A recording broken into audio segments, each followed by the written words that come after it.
Let's look at an example of combined variation. This is an example where we're going to have a few different types of variation within the same problem. And we're going to see that it just translates to a single equation. As you read through this problem, it tells you the maximum weight that a rectangular beam can support varies jointly as its width and the square of its height and inversely as its length.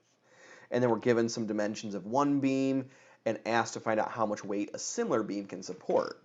And while the numbers are going to get a little bit funky for a minute here, if we take a step back, we can see that this is actually a really good real-life problem here, where we could, in a lab, figure out by applying pressure to some sort of beam how much weight it can support until it breaks.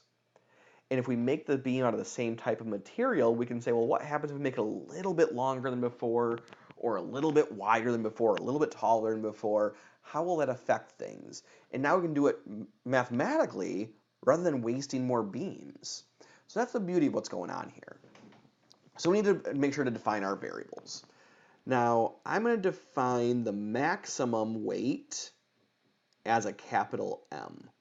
All the rest of the variables are going to be obvious because they're going to be width, height, and length, and so those are going to be W, H, and L. So the maximum weight is the first variable we come across, and it says that a rectangular beam can support varies. So here's that equals K that we like.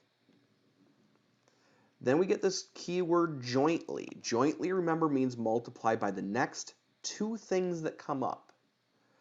So first thing that comes up is the width, and the next thing that comes up is the square of the height.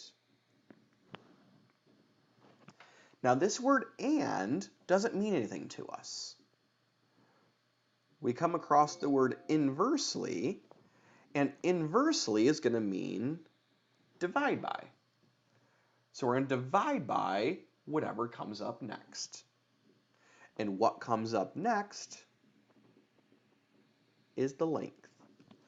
So there's our first step. We've translated what was in words into an equation. What we expect to have happen next is we expect one full set of information. And there it is. So we're told that we have a beam that's 1/3 foot wide.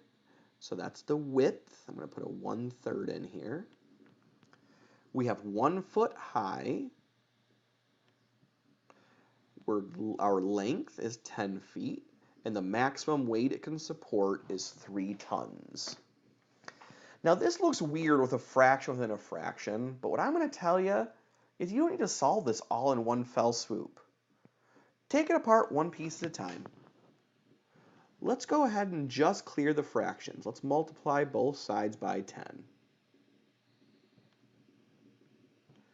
That gets us 30 on the left and 1/3 there on the right. And of course the 1 squared is just 1. Then we can clear fractions again. Multiply both sides by 3. We get 90 equals K because the 3's divide out. And now we have our value for K. Now we can plug that back in and rewrite our equation. Oops, let me go ahead and switch over to black ink so we have a differentiation here.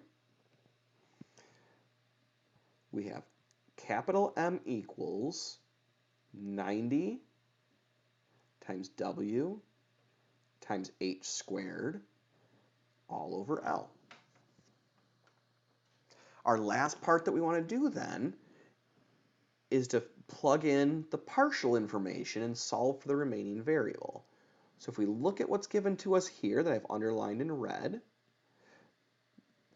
we're given that on the new board, the width is 1, the height is 1/3, and the length is 9. Now this is again looking confusing, but if we notice that what's happened on the right-hand side there, on the right-hand side, I have nothing but numbers. I just need to calculate that value. And I have this wonderful tool for calculating values. It's called a calculator. Let's use it. Now we have a fraction here, so we're going to hit the fraction button.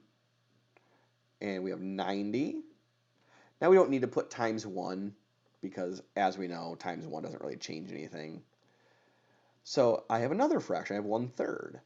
So I'm going to hit the fraction button and type in 1/3, end my parenthesis, hit the square.